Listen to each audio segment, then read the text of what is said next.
Receivable.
तो क्या करूंगा, उसे क्रेडिट करूंगा। इसका मतलब है कि रिसीवेबल क्रेडिट होगा 3000 से। नुकसान, पैसे तो आए कोई नहीं, नुकसान हो गया, लॉस हो गया। उस लॉस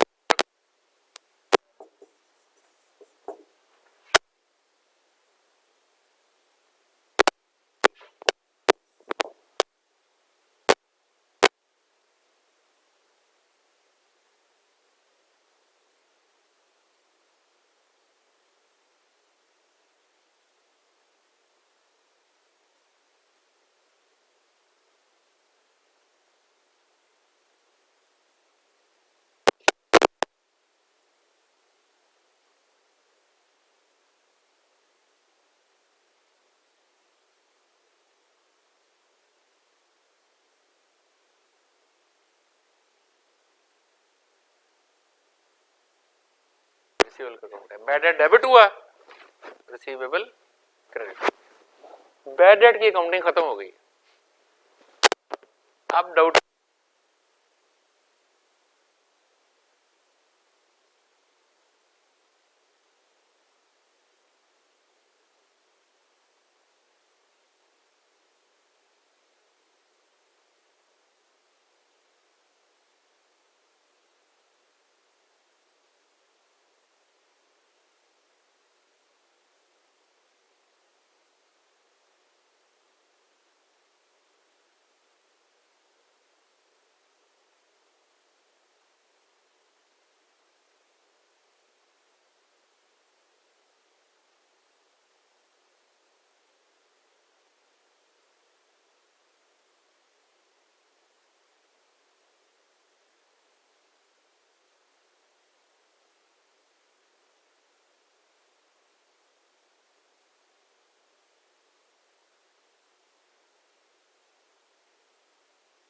इज कॉल्ड अ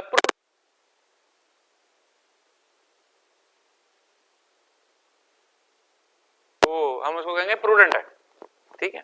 ऐसे ही ये लफ्ज कई जगह इस्तेमाल होता है। जैसे मिसाल के तौर पे आप जब खाना पकाएंगे तो एक अच्छा कुक कुछ खास चीजों का ख्याल रखेगा, जगह साफ हो, हाथ कवर्ड हो, धोए हुए हो, ग्लव्स हो, कैप हो, है ना, ताकि खाना हाइजीनिक हो, राइट। तो ये जो सारे काम वो कर रही है, इसको क्या कहूंगा, प्रूडेंट प्रैक्टिसेस, कि भाई उसने अच्छी प्रैक्टिस की हुई है।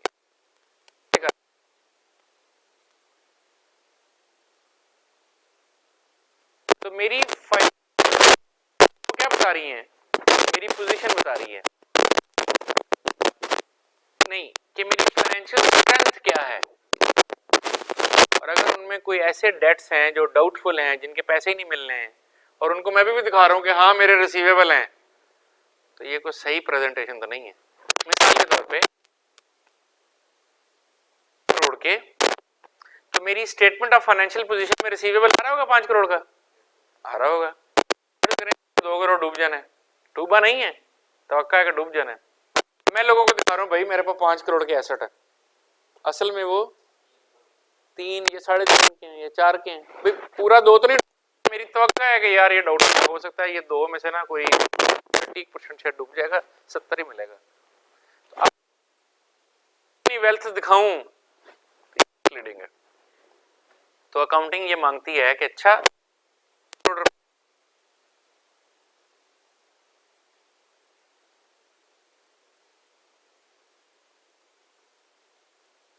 लाख रुपए निकालूंगा, 4 करोड़ 40 लाख, मेरे पास 4 करोड़ 40 लाख रुपए के रिसीवेबल्स हैं, 60 करोड़ 60 लाख का नुकसान हो गया। अच्छा कल को हो सकता है वो ना डूबे तो कोई बात नहीं, उसमें इनकम दिखा दूंगा। आज नुकसान दिखाया ना, कल को वो नुकसान नहीं हुआ तो उसकी रिवर्सल करूंगा, क्या करूंगा, इनकम दिखा दूंगा। लेकिन आज फेयरनेस का तकाजा यही है कि मैं उसको जिसके मिलने की तवक्का नहीं है उसको ना रखूं, उसको ना दिखाऊं, वगरना मेरे एसेट्स ओवरस्टेट हो जाएंगे, लोगों को मेरे एसेट्स ज्यादा नजर आएंगे, दर हकीकत उनकी वो वर्थ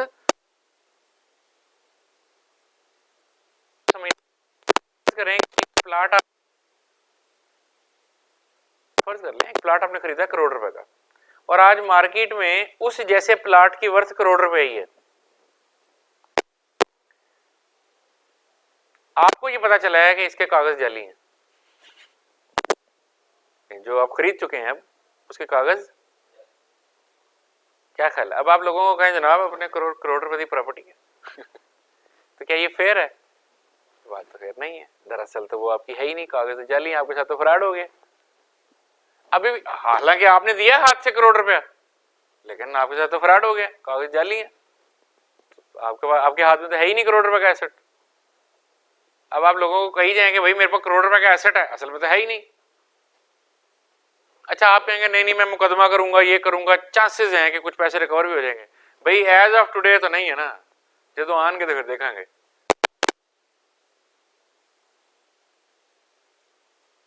कॉन्सेप्ट के तहत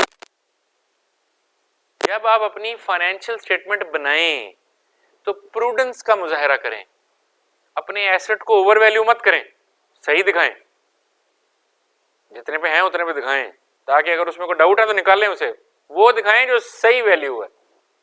तो नतीजतन हम क्या करते हैं, हम फिर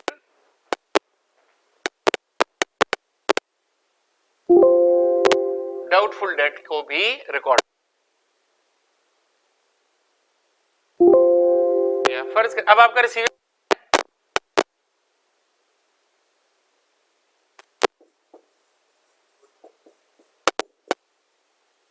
का बैलेंस ओपनिंग था 3000, उसमें से बैड हो गया, तब आपका रिसीवेबल कितना है, इस 40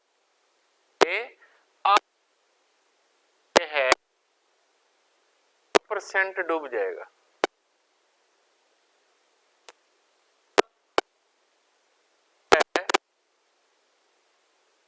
कुछ ना कुछ डूबता है, और उधार का कारोबार करें तो कुछ ना कुछ डूबता है, ये बात।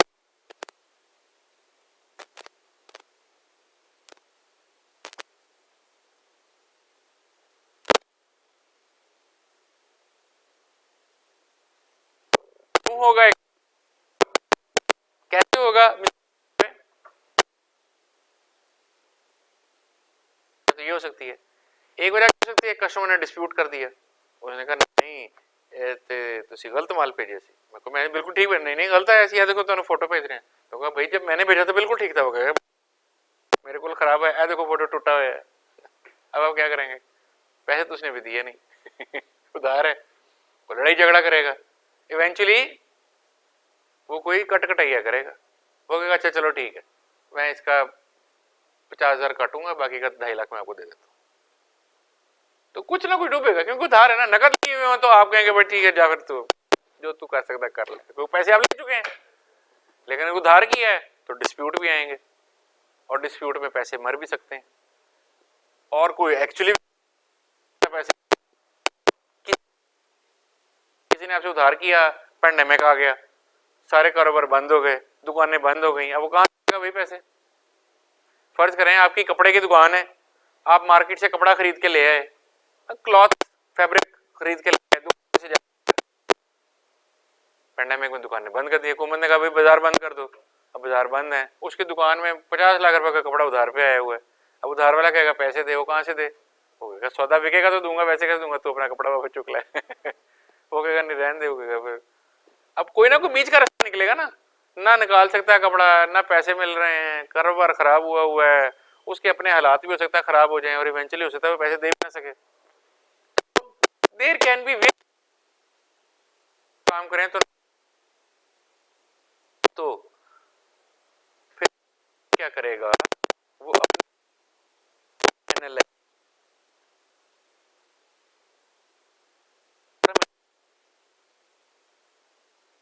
से लेना, 20,000 फलाने बंदे से लेना है, भाई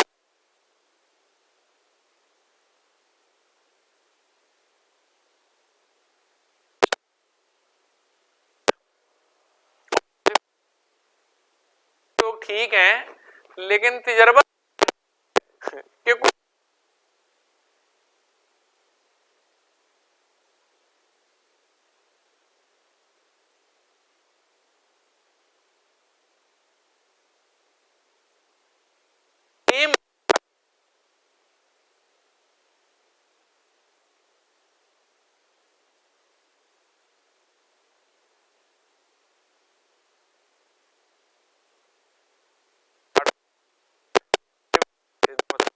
उन्होंने नहीं लब रहे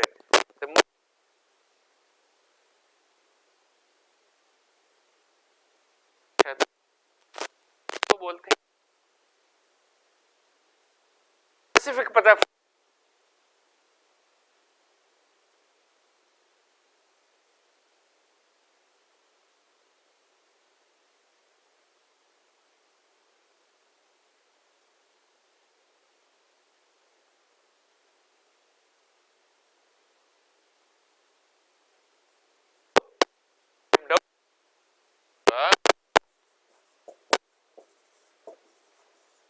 तो उसमें स्पेसिफिक डाउटफुल डेटर्स अलहदा कर लूंगा और जनरल डाउटफुल डेटर्स अलहदा कर लूंगा। इसके ऊपर स्पेसिफिक परसेंटेज लगा दूंगा और इनके ऊपर जनरल परसेंटेज लगा दूंगा।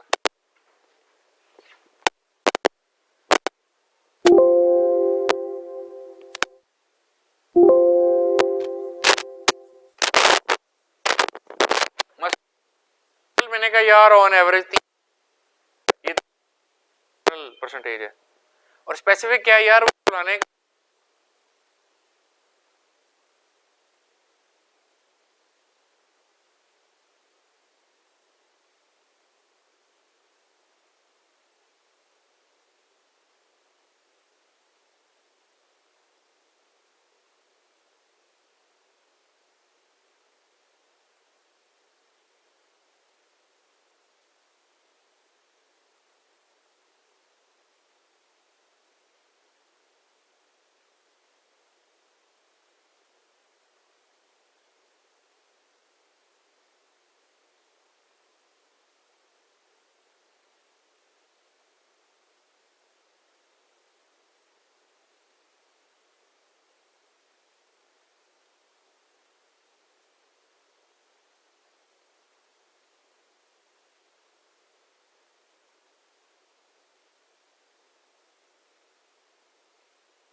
30% का 30% 1500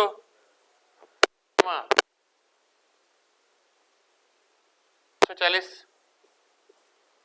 तो टोटल कितना हुआ 15 8 2300 यानी कि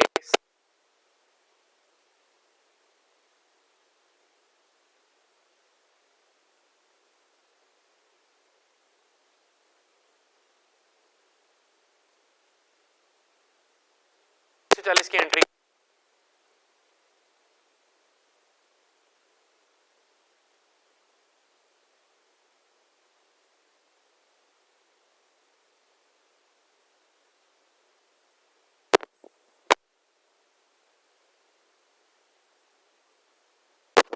क्रेडिट क्या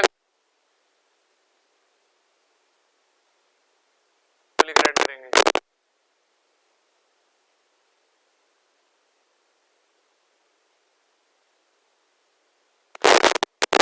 कौन से रिसीवेबल में क्रेडिट करूं नहीं नहीं थोड़ी होता है रिसीवेबल के तो 150 लेजर होंगे भाई मुख्तलिफ कस्टमर्स हैं मैंने दिखाने के लिए एक बनाया ना 47,000 असल में 47,000 के पीछे तो 150 कस्टमर है आपका अच्छा ये जो स्पेसिफिक है ना 1500 ये तो आपको पता है कि आपको बशीर के अकाउंट में क्रेडिट कर देंगे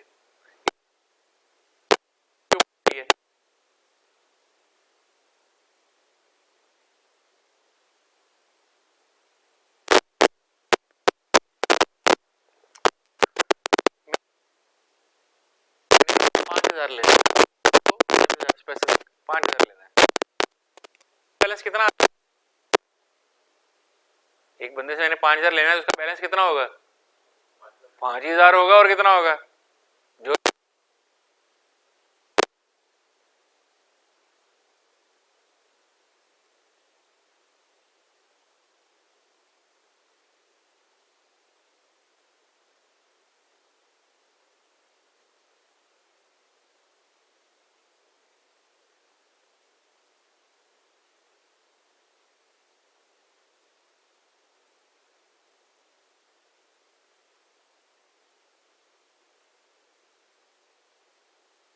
आपने उठाया फोन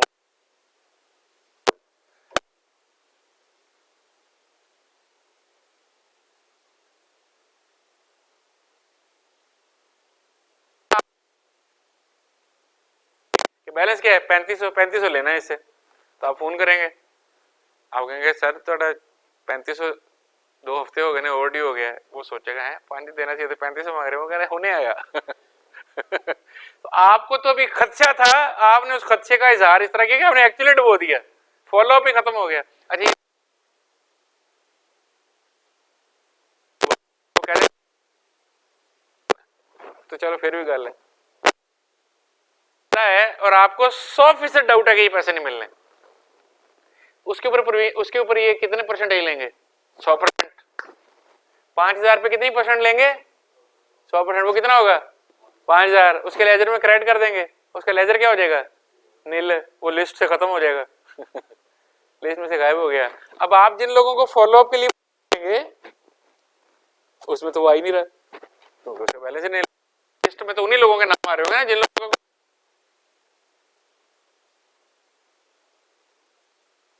जिसका अभी आपका डाउट था लेकिन आपकी एंट्री इस हरकत की वजह से क्या हुआ वो एक्चुअली डूब गया ना आप उसको फोन करेगा ना को फॉलो अप करेगा ना वो पैसे देगा तो गड़बड़ हो गई ये तो मेरा अकाउंटिंग सिस्टम मेरे फेवर में तो नहीं है तो मेरे खिलाफ जा रहा है मेरे कारोबार को नुकसान पहुंचा रहा है तो फिर इस अकाउंटिंग सिस्टम को ठीक करने की जरूरत है तो कहेंगे कि नहीं हम रिसीवेबल क्रेडिट नहीं करेंगे रिसीवेबल फुल अमाउंट से खड़ा रहेगा ताकि मैं किसी भी टाइम देखूं कि फलाने से कितने पैसे लेने हैं तो उसका लेजर मुझे बताए 5,000 लेना है इससे जीरो ना करे उसे ऐसे करता हूं एक नया लेजर खोलता हूं उसके अंदर लिखता हूं प्रोविजन फॉर डाउटफुल डेट 2340 हाँ जी यानी कि और उसमें आके प्रोविजन को क्रेडिट।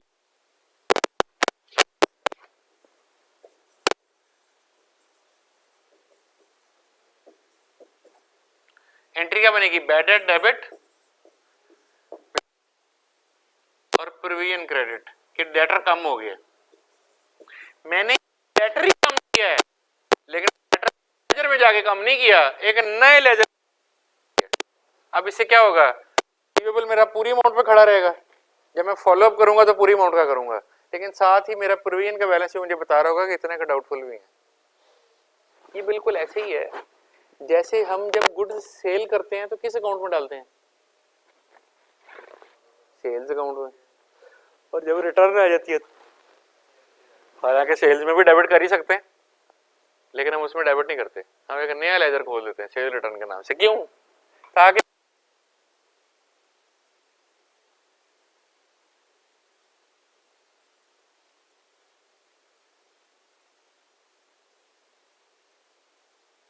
क्रेडिट करते हैं कैपिटल को, और ड्राइंग हो जाए तो किसको? ड्राइंग को। कैपिटल को भी तो डेबिट कर सकते हैं, कर सकते हैं कि नहीं कर सकते? ड्राइंग डेबिट करने के बजाय कैपिटल भी डेबिट कर सकते हैं। हम नहीं करते। क्यों नहीं करते? हम कहते हैं यार कैपिटल जो आ रहा है उसकी इंफॉर्मेशन लहदा पड़ी रहे, और जो बाहर निकल रहा है उसकी इंफॉर्मेशन, हालांकि दोनों एक ही चीज है।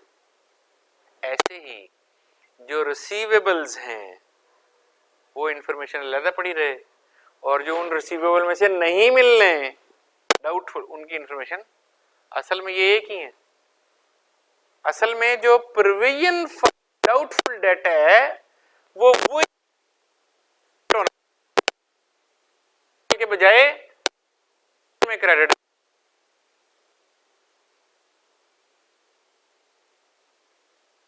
बनाऊंगा स्टेटमेंट ऑफ फाइनेंशियल, तो वहां रिसीवेबल में से प्रोविजन, ताकि मेरा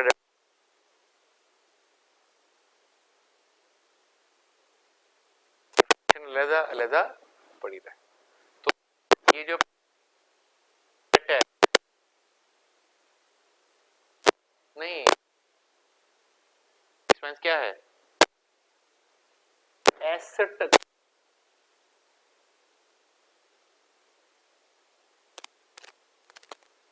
ये है एक्सपेंस, ये देखो रिसीवेबल का नया लेजर सेल्स रिटर्न, जैसे परचेज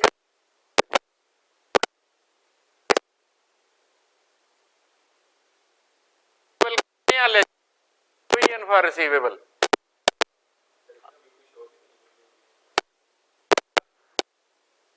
अब इसका बैलेंस क्या निकलेगा? 2340। ये क्रेडिट बैलेंस है, डेबिट बैलेंस है? क्रेडिट बैलेंस है।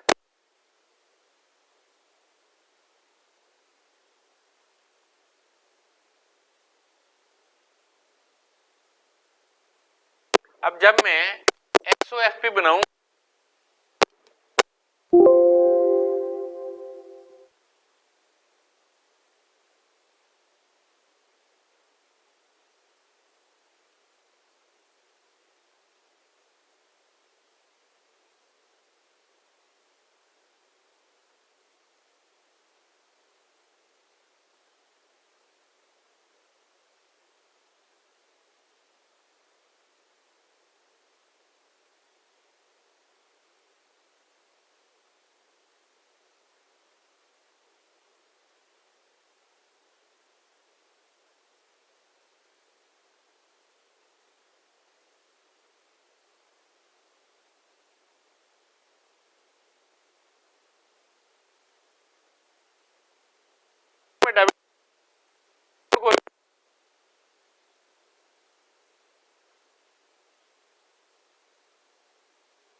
नेगेटिव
नहीं, रिसीवेबल में किया हमने यहाँ आगे क्रेडिट किया, इधर डेबिट किया, इधर क्रेडिट। देखो डेबिट, देखो ये अकाउंट क्रेडिट हुआ है, डेबिट प्रोविजन क्रेडिट, इसके आगे जाहिर है दूसरा नाम लिखेंगे और इसके आगे दूसरे का नाम लिखेंगे, ऐसे ही लिखते हैं लेजर में। तो ये एंट्री बन गई, bad debts debit, bad debts credit. अभी हमने उसको लॉस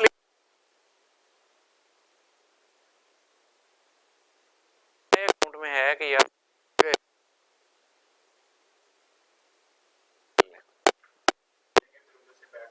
फिर बैड डेट्स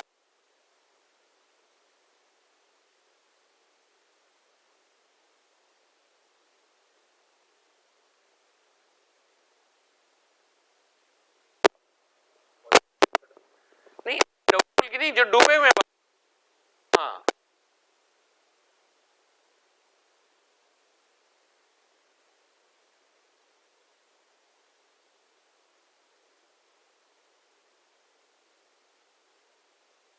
रिसीवेबल क्रेडिट, उसका बैलेंस नहीं खड़ा हुआ, वो जो 47,000 के रिसीवेबल थे ना वो सारे ही गए। अब रिसीवेबल हो गया, प्रोविजन खड़ी हुई है, ये तो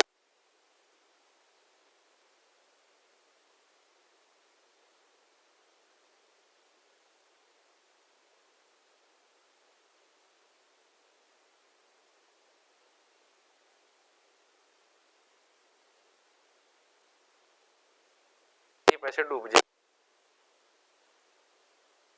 लिया था आज।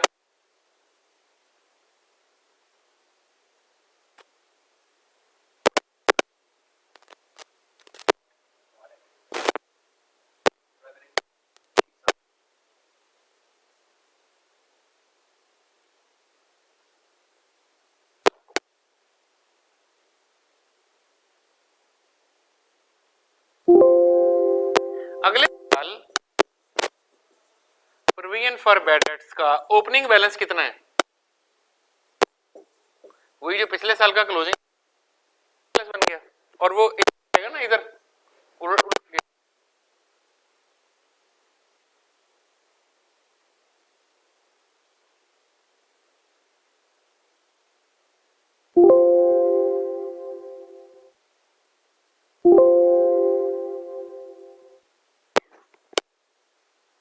फर्ज करें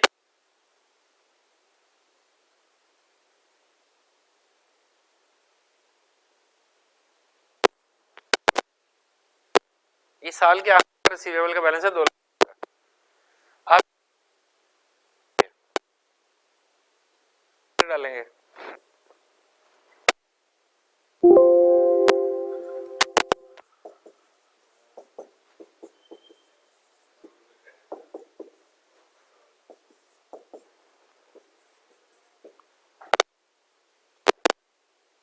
कितना बचा बैलेंस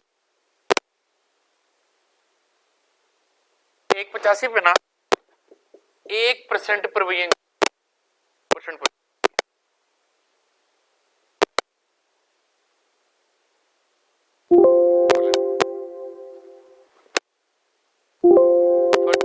2% चाहिए तो 1,85,000 का 2% कितना हुआ 3700। इसका मतलब है प्रोविजन तो पहले ही पड़ी हुई है। अब मुझे प्रोविजन क्लोजिंग मैं कहूंगा 2300 की प्रोविजन पहले से पड़ी है फिर 3700 करनी है तो इसका मतलब है 1360 ऐड हो जाएगा। ये है इस दफा बैड डेट में डेबिट।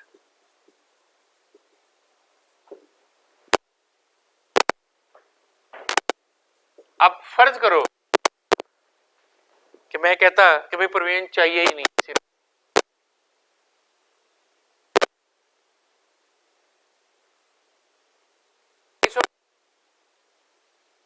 2340 डेबिट हो जाएगा और बैड प्लस माइनस पड़ेगी तो ये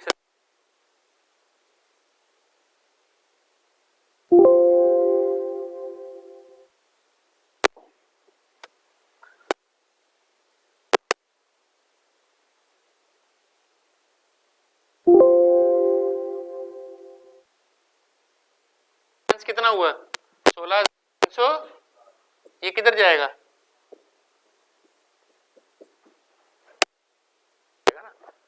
लास्ट में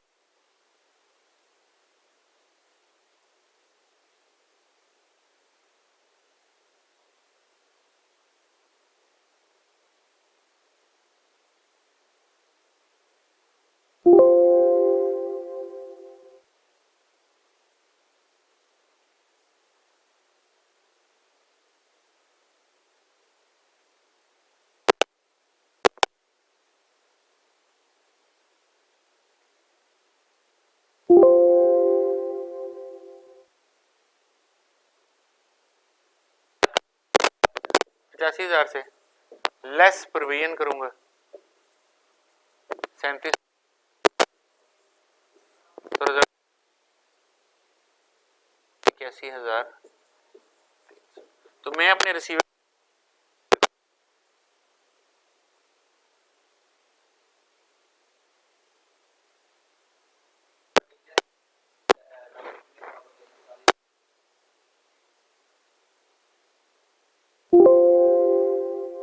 साल आ जाते हैं प्रोविजन फॉर बैड डेट ये तीसरा साल आ गया।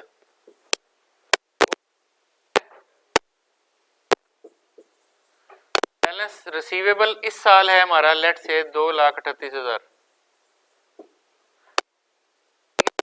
उसमें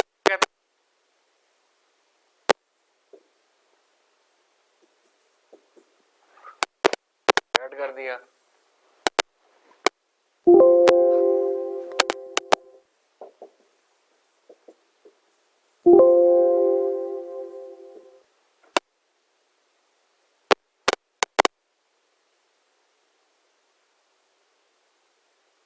बैड 4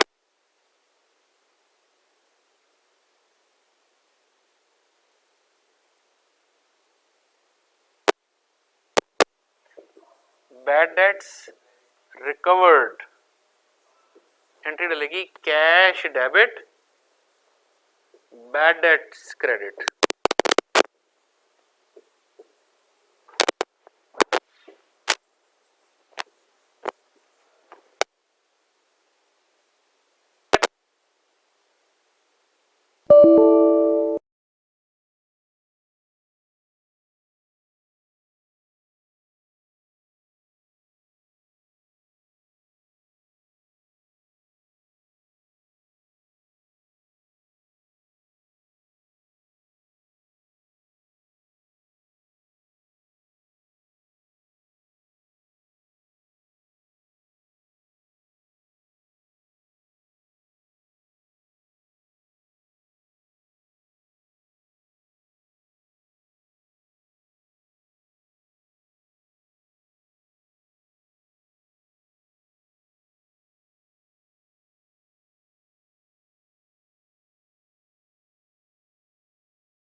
1% ऑफ रिसीवेबल चाहिए। तो आपने कहा अच्छा 2,38,000 में से 10 डूब गया, पीछे बचा 2,28,000, तो 2,28,000 का 1% हुआ 2,280।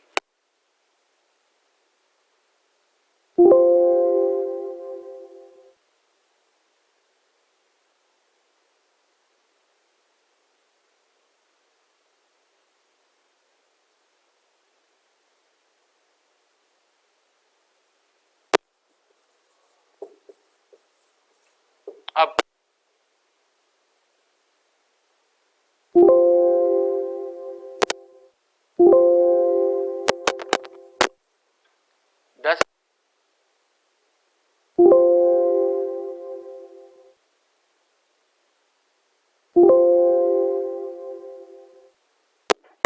नेट एसोसीए में कितने पैसे जाएंगे? 4,520 ये एसोसीए में चला जाएगा।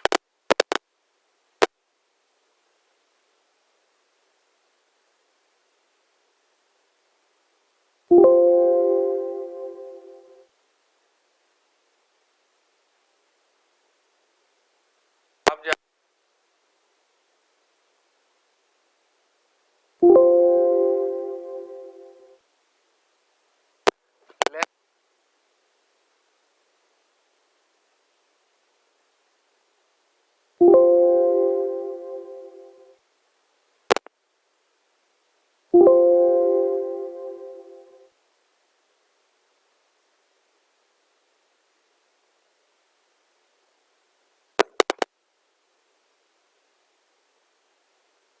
कल है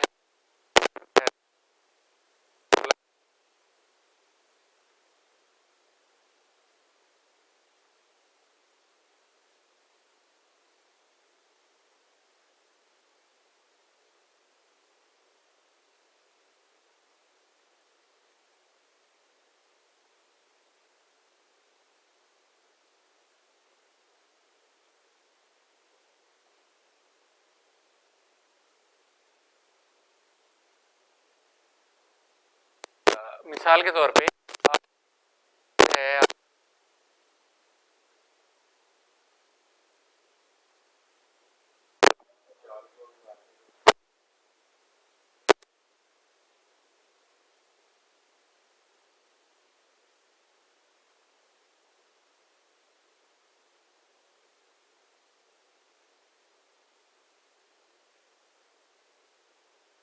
अच्छा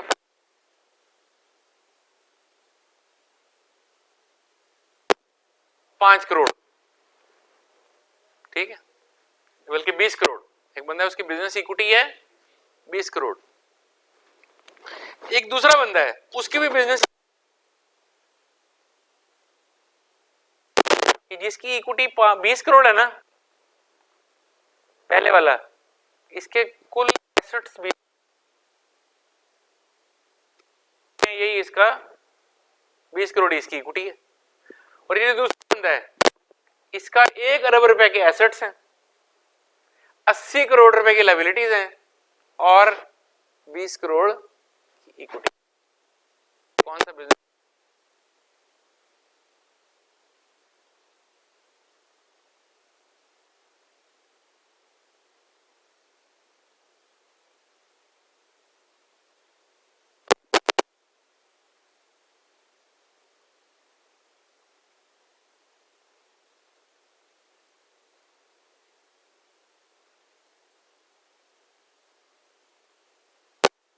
रेट कम है या नहीं? तो उसके नंबर्स देख के आपको बिजनेस के बारे में कुछ चीजें समझ में आना शुरू हो जाती हैं कि इसके क्या रिस्क्स हैं, क्या एडवांटेजेस हैं, क्या डिसएडवांटेजेस हैं। फिर और बड़ी इंफॉर्मेशन होती है, आहिस्ता आहिस्ता वो भी आप पढ़ते जाएंगे।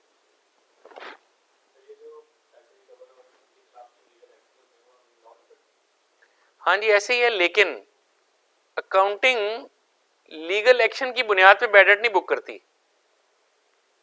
जब मैनेजमेंट ने ये फैसला कर लिया कि यार ये इसको मेरी तरफ से बैड कर दो, तो वो उसको बैड कर देंगे, भले उसका लीगल एक्शन अभी चल रहा है। ठीक,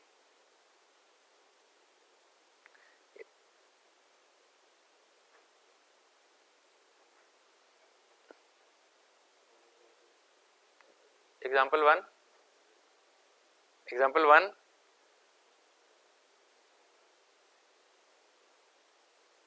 एज एनालिसिस। एज एनालिसिस से मुराद क्या है कि आप अपने डेटर्स को एज वाइज तकसीम कर देते हैं, यानी एज मुराद बंदे की एज नहीं, डेटर की एज, कि ये उधार कितना पुराना है। मसलन एक बंदा है जिसको चीजें बेची थी 3 साल पहले, अभी तक पैसे नहीं मिले, इसकी एज क्या है 3 साल, कि ये उधार 3 साल से खड़ा हुआ है। आउटस्टैंडिंग सिंस, कि कब से आउटस्टैंडिंग है, कब से खड़ा है। एक दूसरा बंदा है जिसको 15 दिन पहले बेचा है, उसकी एज कितनी है 15 दिन। तो यानी एक उधार है जिसकी एज है 15 दिन, एक उधार होगा जिसकी एज होगी 2 महीने, एक उधार होगा जिसकी एज होगी 10 महीने, एक उधार होगा जिसकी एज होगी 4 साल। कौन सा ज्यादा रिस्की है? 4 साल वाला ज्यादा रिस्की हो गया, वो तो नहीं मिलते नजर आते। जिसको 10 महीने हो गए हैं वो भी रिस्की है, लेकिन शायद 4 साल से कम रिस्की है। और जिसको 15 दिन हुए हैं, यार ये तो अभी रूटीन का महीने का तो उधार हम वैसे ही देते हैं, इसको तो अभी 15 दिन हुए हैं। लेकिन जिसको हम महीने का उधार देते हैं और अगर उसको 50 दिन हो गए हैं, तो अब उसमें रिस्क पैदा होना शुरू हो गया कि यार ओवरड्यू हो गया, पैसे नहीं दे रहा। तो हम ये ना 5% प्रोविजन रख लें। वो 5% कैसे सोच लिया? जो जितना पुराना होता जाएगा उतना रिस्क ज्यादा होता जाएगा, उतनी ही परसेंटेज बड़ी होती जाएगी। महीना पुराने पे मैं शायद 2% रखूंगा और साल पुराने पे शायद मैं 20% रखूंगा, और 2 साल पुराने पे शायद मैं 50% प्रोविजन रख लूंगा, है ना। तो एज एनालिसिस भी हमें हेल्प कर,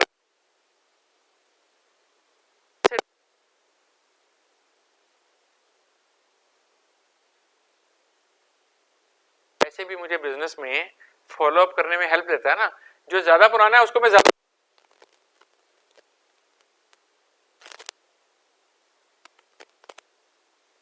करो, या उसके लीगल नोटिस भेजो, वकील भेजो, बंदा भेजो, ये मेरी तवज्जो ज्यादा।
थी जो ऑलरेडी पड़ी हुई है वो माइनस कर